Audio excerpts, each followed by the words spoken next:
The cream corn. The cream corn was actually the best thing. Yeah. The cream corn couldn't. Well, that was good cream corn. Got to admit, I know a lot of people like corn. Not a big corn guy. Corn, huh? Especially the creamed corn. It's just this two things that I don't need more of in my life. It's like it's gonna grease the skids that much more, but it's also not gonna do anything to help break it down. You know. I will say there's an amazing video online that you gotta check. It's the sweetest thing I've ever seen.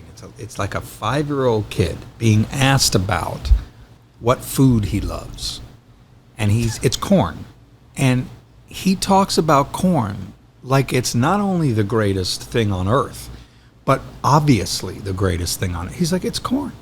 He's like, you can pop it. He's like, can't understand why the interviewer's like, really, corn? He's like, of course, it's corn. It's so sweet and cute. My kids love it. It's corn. Love kids' logic. You know stuff. that video? It's sweet. It's corn. They made a song out of it. It's corn. It's the best. He's a sweetheart, that kid. Well, guys, thank you so much for the time today. I had a chance to check FORELOCK out a couple of nights ago. It was described to me as a dark comedy. At that point, I am in. I'm willing to give the film a chance if I hear dark comedy. And this lived up to that expectation. It was a little bit sick. It was funny. It had a whole lot of heart as well. It was well acted. If I have one gripe, and I'm going to try not to spoil anything. Let's start with the gripe.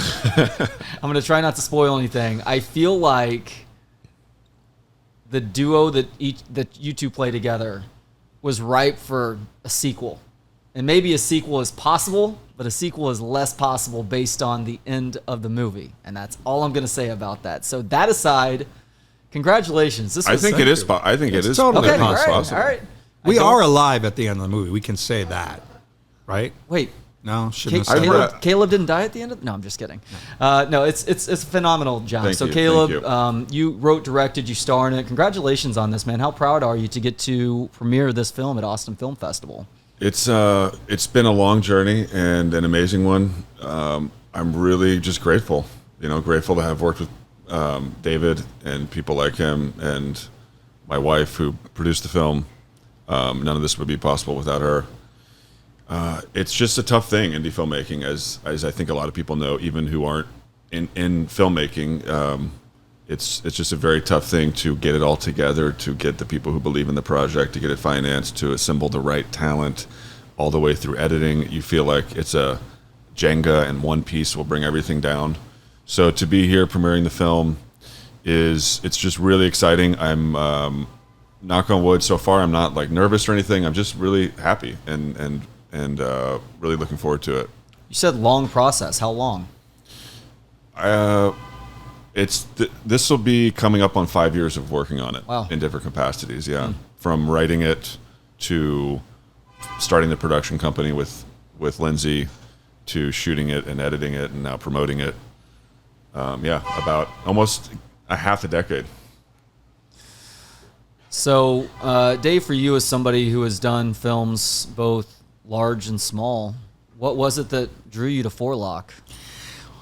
Well, so much of it was relatable. First and foremost, to get to play a character that I don't typically get afforded the opportunity to play by like big movies, studio movies, and was something that I jumped at.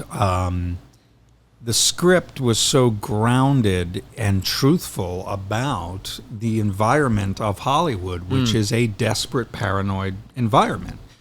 People do come to Hollywood with wild dreams and expectations that are never met, sadly. And what happens to those people? Do they stay? Do they, and so to play a character, I always assume everyone in LA, literally everyone, came out there to be an actor. And, you end up meeting people who do all kinds of stuff, who have moved on from that pursuit and found what will make them a living and what they're happy doing. And here's a guy who's miserable.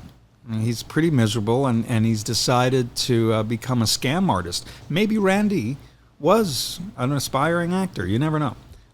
Dressed like a Mario character, but not necessarily a Mario character. I can't In say an early Mario. draft, he was an actor, like wanted to be an actor. I'm and not Jaden. surprised. So yeah, it makes sense. I can't say Mario. Yeah. But I will say Waluigi. But yeah, no. And so that was a lot of fun. And then on top of it, Caleb's a good person. And he had written something that was very definitively clear, that was unpredictable. I was surprised by what I was reading. It really took some fun twists and turns. It had everything you want. It was a no-brainer for me. And then it was about, how do I elevate this in whatever way I can, and with humility, and show up and work really, really hard. This, independent films are really difficult. Studio films are difficult, but there's so much padding around studio films in every kind of way, whereas with indies, it's raw. I mean, you're out there, taking major risks to get what you need on film and put a puzzle together ultimately. And this was a challenging one. It really was, and I knew it would be, and I love a challenge. I really do. And so I jumped at the chance. Was there a biggest challenge that you guys faced? Now, I want to hear both of your answers. I would say shooting on Hollywood Boulevard was really difficult because we're an independent movie. We didn't have the greatest lockdown of the streets that a studio movie would have, where you have police everywhere and no one's walking on the set and being what's called a bogey, someone who gets in your shot and goes at it. We had a lot of that. We had a lot of, and Hollywood Boulevard is, really sort of the quintessential spot of desperation in LA. Right. There's a lot of homelessness there, sadly. There's a lot of people who are, destitute in ways. And, you have a big production without much lockup in the middle of all that. It became difficult at times. It was a little scary at moments. But we got what we needed, and I think it's palpable in the film. You feel like, oh, that is Hollywood Boulevard. And wow, how did they shoot that on Hollywood Boulevard? Like, how did this independent film... It's a real triumph to have shot the real Hollywood Boulevard and recreated that environment. So, how'd you make that happen, considering that you're not only responsible for what's going on behind the camera, but you're obviously in front of the camera for a lot of that? Man, I don't know, because my wife says, why can't you multitask like that at home? And I'm like, I don't know, I just can't do it at home, sorry. I coach an 11-year-old girls volleyball team, my daughter's volleyball team, and I've got an insane amount of patience with those kids for some reason. My wife is like, where is this at home? So I feel you there. It's some gear that you shift into. My brain was split into 4 or 5 different pieces, but it's a lot, I had great help all around, and even David as exec producer always had his eyes on things, and hey, make sure we get this shot, or hey, those extras are uncomfortable because there's a guy threatening them across the street, which, by the way, that happened on Hollywood Boulevard, is that there were some crazy people basically shouting, yelling, threatening our crew and our cast. It happened on Abbott Kinney Boulevard at night, and it also happened mid-city in a different location where someone came up and was threatening people. Craziness, right? How could this happen? Because that is kind of LA right now, sadly, and I say this as someone who lives there and loves it and wishes the best for it, but that's also part of what the movie's about, is an unvarnished look at Los Angeles and kind of what it feels like on the ground there. So that was... I'm always amazed at people in LA that will come up to you and be like, what are you shooting a movie here? Right, exactly. You live in LA. Right. Why are you so surprised? Yeah. That's my biggest gripe, I have to say. There's a lot that makes shooting in LA a little bit difficult, as is much publicized, right? But that's probably my biggest gripe, is that just the feeling on the ground from people isn't one of gratitude. It's how dare you set up a camera and shoot something? And it's that's why we're all here. That's the industry. At least it was. And then you go shoot other places and people are like, oh my goodness, you're doing a movie here? This is so fun and awesome. So yeah, you deal with that kind of thing. So to, I guess, give a little bit people a little bit more background in the story, you play a character who has moved to LA, the rare bird who has moved to LA not to pursue acting but to become a personal trainer. Right. Just like anybody else who moves to LA, there are people looking to exploit you immediately. You get turned into a birthday party Superman. Things don't go well with that experience, and you do end up on Hollywood Boulevard trying to figure it out, which is where you meet Dave's character and hilarity ensues. Did this story start in your mind as somebody who was constantly getting mistaken for Superman? Because you do have the curl coming down from the hair right now. Was that the starting point for you? My figuring the hair, rest of I the can't story out? stop it, is the thing. It actually has a life of its own. When I was 15, I started getting called Superman on the high school basketball team. That's what I was called. And on the high school basketball never, team. yeah. Please tell me you could dunk. Yes. Okay, yeah, good. yeah. People called me Mole Man. And then it's just something that's always followed me around is the Superman thing. And it's very flattering, but also I'm actually a Batman fan. So it's a little bit like, come on, like, I like Batman. And so, yeah, I was always getting that just constantly, even like at the airport coming here, like, oh, you look like, it's just a thing I deal with, which is cool. But I never really was mining my own material when I was writing. I was always writing. I moved out not to be a personal trainer, although I was a personal trainer for many years. I moved out to write. I was always writing things that ultimately I figured out other people could write this stuff. It's like, some of it was okay, some of it was whatever, but I wanted to do something that had to do more with my own experiences and mine from my own life. And one of my absurd things is like this Superman thing. And I happened to have built up a little bit of an acting career, and my plan wasn't to direct myself in my first kind of big movie. I wanted to focus on behind the camera, but for this one, I kind of needed to get in front of the camera too, make fun of myself, and have at it. So it's very much based on being called Superman all the time, and this thought in the back of my head, which was like, what if I became one of those people on Hollywood Boulevard? Because that was suggested to me several times. Oh, you should go put on the suit and get money from tourists. And I finally did it when I was researching the project, when I said, okay, I'm going to write this thing about this guy who ends up, for whatever reason, he ends up on Hollywood Boulevard. I put on a suit. I went out there. I got a lot of pictures with people who kept trying to give me money. And I was like, no, I'm just like researching, and no one understood. So eventually I just like took the $2 or whatever just to like stop the whole conversation. But it's a very bizarre world of these people. But I think hopefully it's something that audiences can relate to, which is a bit of desperation and a bit of loneliness, really. Like my character, when I was kind of prepping him on the acting side, I was thinking like his main thing is connection. That's what he wants. Like he wants connection. That's his thing with training is he loves fitness, but then you get to talk to somebody. You get to have someone look up to you, and like you get to have a positive impact in someone's life, and then they might give back into your life. And my character is completely devoid of that, and he needs that, and he's wanting that. So hopefully that is an aspect that no matter where you are in the world, you can identify with that. Well, it's an interesting push-pull because he also possesses a moral compass that everybody he's associating with is trying to completely destroy. Right. So it's like, how long can he continue to hold on to this idea of what's right and wrong in a world where everybody is doing mostly wrong?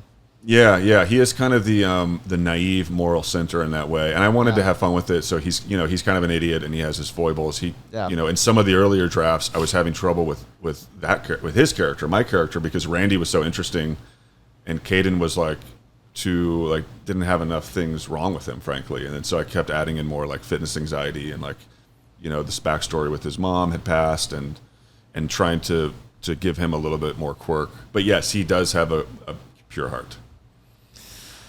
So you and I have both seen Dave in so much stuff over the years. I think the first thing that I can remember is maybe 10 things I hate about you. Like you've always had that presence on screen, but as you just said, you haven't had a ton of opportunities to completely spread your wings and fly as a star in a role like this. A very flawed character, but a very deep character as well, who at his core is maybe good, maybe not. I don't know. Right. You'll just have to watch it to find out. Did that change your preparation with how you went into this role and making sure that you were doing the best job, the job that you knew you were capable of? Well, the moral ambiguity of Randy was really intriguing to me. And, I did make a decision early on, I don't have to play the good, lovable side of him. That good, lovable is a thing I do.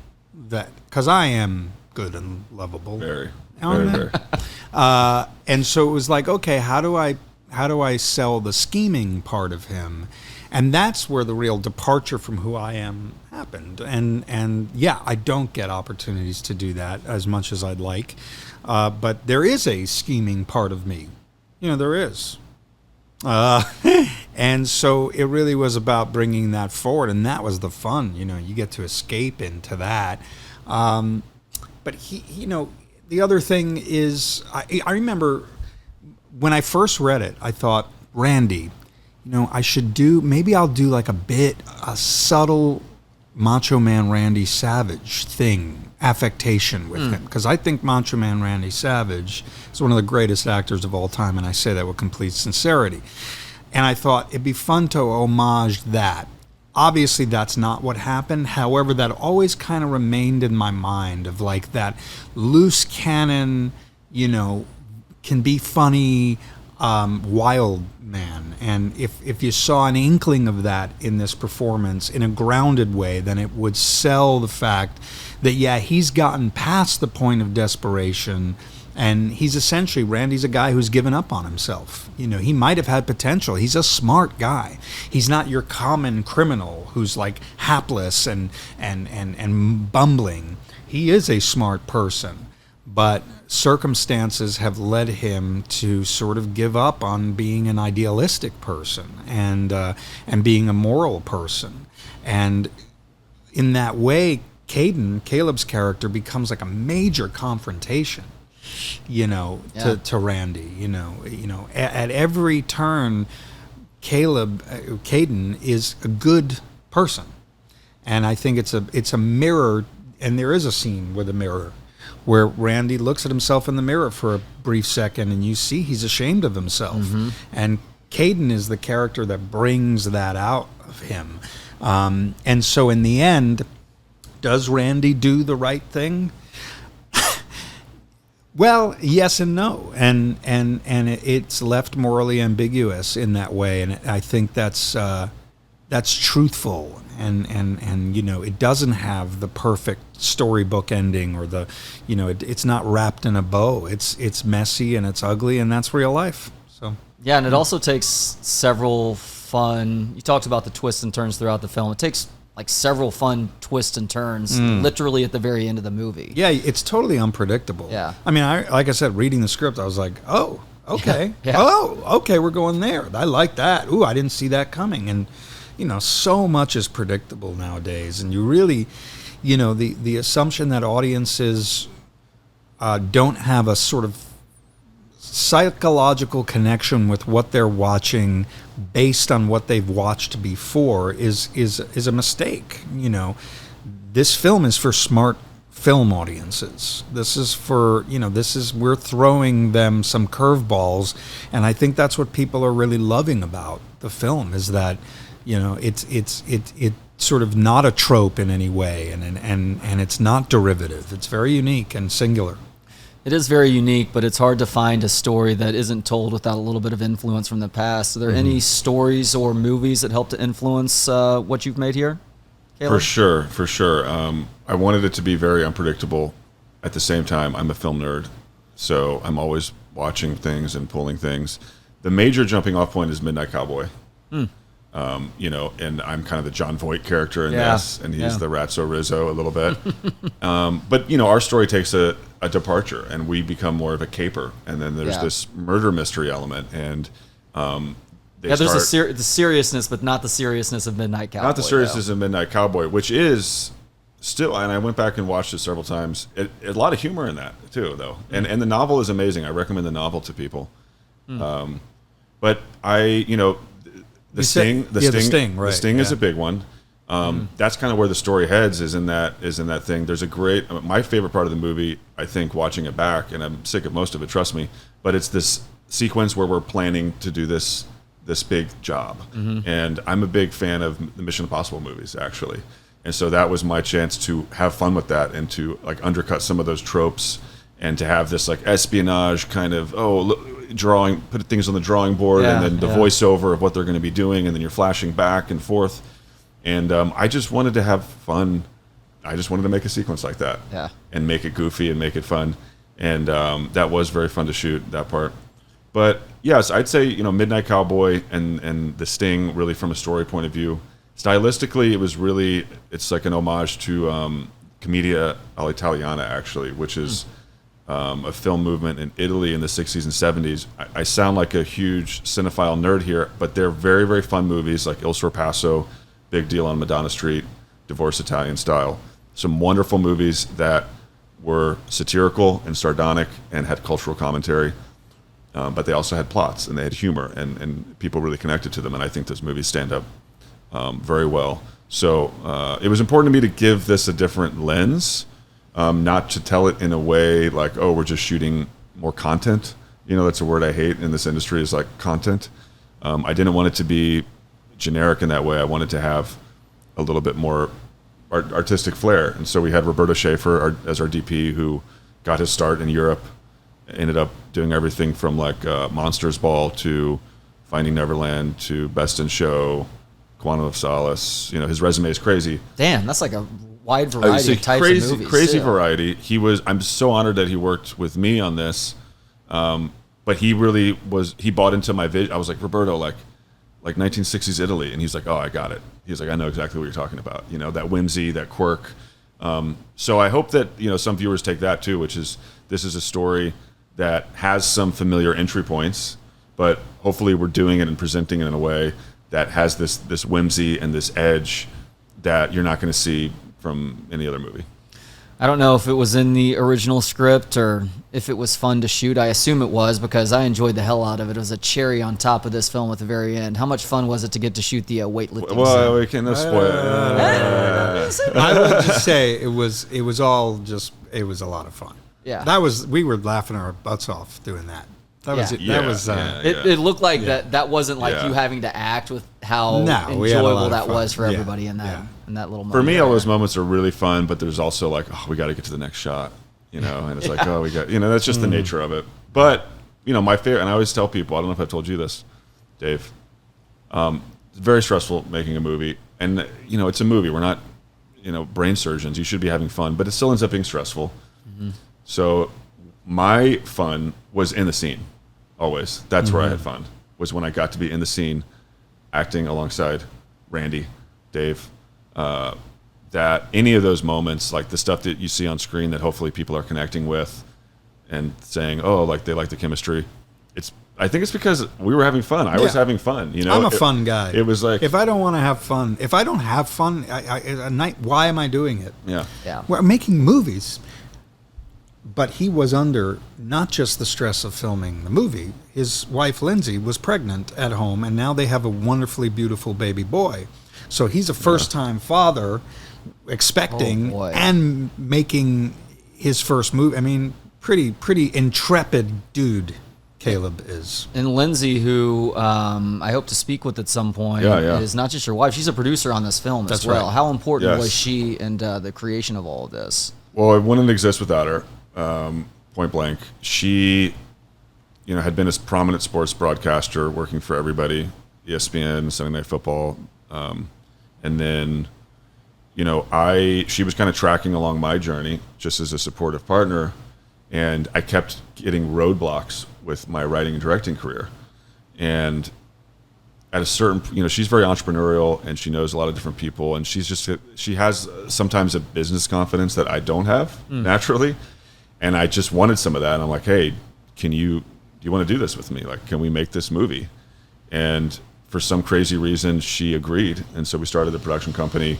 She kind of put the sports stuff on the side and her other interests on the side, and just gave everything to this. And, was the major key in like the ins and outs of getting financing and all that kind of stuff. So, she also, I read aloud every draft of the script to her, which there were dozens, and I know that had to be so annoying at a certain point where I'm like, hey, let me show you this other scene. And she's like, I've heard the scene. I'm like, I know, but 2 lines are different. So she was invaluable on that front, the editing process. That takes a lot of patience. It's a lot of patience. Yeah. Well, and it's also a very male story, but ultimately it has this powerhouse female behind it. Yeah, which kind of makes sense with her background, it being in sports, because it's like we're almost like elevated locker room humor. That's kind of how what FORELOCK is. And I'm like, Lindsay, it kind of makes sense. Like, you spend all those times in locker rooms. Like, she's kind of like the always hanging out with the guys, right? Working in sports. So I think that there actually is, a bit of a connection there. Dave, you're a NYC guy originally, big Yeah. sports fan. Are you Giants, Knicks, Yankees? Yeah, have to be. Yeah. What is the point? Now, I grew up in Queens, and I have an affinity for the Mets. I Okay. literally grew up in my apartment building, with a view of Shea Stadium. You and I are the same age, so that '86 Mets team was Yeah, it was huge. I was probably- 8 years yeah. old. It was huge. And oddly enough, the agent for many of the big name 86 Mets lived in my building, and I met. They would come. He lived with his mother. I swear to God. What? He was 400 pounds. This is not a joke. Okay, he was a 400-pound man named Meade. I believe he's still alive. So I don't want to say he was, but I heard he's not 400 pounds anymore. So that's what I mean by was. Anyway, he lived in an apartment with his mother in the building, and his mother would make dinner for the Mets. And we're talking about like Dwight Gooden, Darryl Strawberry, Gary Carter, Wow. and they were always in my building. I remember Mitchell, I rode the elevator with Kevin Elster? No, although Keith I did Hernandez? Mackie Sasser. Oh, wow, How about yeah. that for a name? Anyway, so yeah, I love the Mets, but my dad was a big Yankees fan, so I grew up a Yankees fan. The Giants-Jets argument is a no-brainer in my opinion. Yeah. Sorry, Jets fans, but get over it. They are the worst. It's a joke. If there was only the Jets, I can understand, but we have the Giants. They play in the same stadium. Yeah. The Giants are, but I think the Jets really should be the New Jersey Jets. I mean, it's not fair. I live in New Jersey now. Caleb's from New Jersey. We love New Jersey, and Jersey could use a football team. So there's that. And then, yes, I am an obsessed New York Knicks fan, always have been, and I believe strongly without, that this is the year. This is the year. I love y'all's fan base, and you've this is the year. inched up further and further in terms of the postseason success these last few years. We've propelled them along. The fans, they allow their fan base to be part of the team, part of the organization in a way. And so I take credit. No, but it's been 53 years since we've had a ring, and big market team, and we've gotten so close so many times. I'm looking from an analytical point of view at this coming season. If all goes well, I don't see us not winning at all, because the Western Conference is packed with really good teams that are going to tire each other out, certainly during the playoffs. The Eastern Conference, with Halliburton out, Tatum out, all of a sudden that's a clear road. We're the most dominant defensive team. We had the best offseason of any NBA team. If you think about what we did for our bench, huge, and so my hope is by the time the Knicks inevitably, in my opinion, get to the championship series, they're facing a tired Western Conference team. That's my hope, and I just feel it. This has got to be it. Well, if the Thunder are allowed to play rugby again in the finals, then it doesn't matter. We'll see. They're Not against the Knicks. Not against that defense. That defense is cuckoo. Cuckoo, I tell Dave, you. I haven't told you this because I want to remain friends with you. So I'm from New Jersey, but Yeah. I was born in Indiana. I'm a Yankees and Giants fan, Okay. but my main team Is the Pacers. Okay. I'm a diehard. Like Reggie Miller was my hero. Well, sucks for you. We kicked your ass the last 2 You years. kicked mine. Then the guy, We'll be back. Don't Yeah, worry. you ain't We'll gonna be be back. Defense, Schmeeshens, man. No we killed back. you. No back. You didn't kill us. It wasn't a killing. We went 7 games, right? It wasn't a killing. No, last year, 6, 7 5, games was 2 years ago. 4, Last year, I think, was 6, was not 5, 7. 6.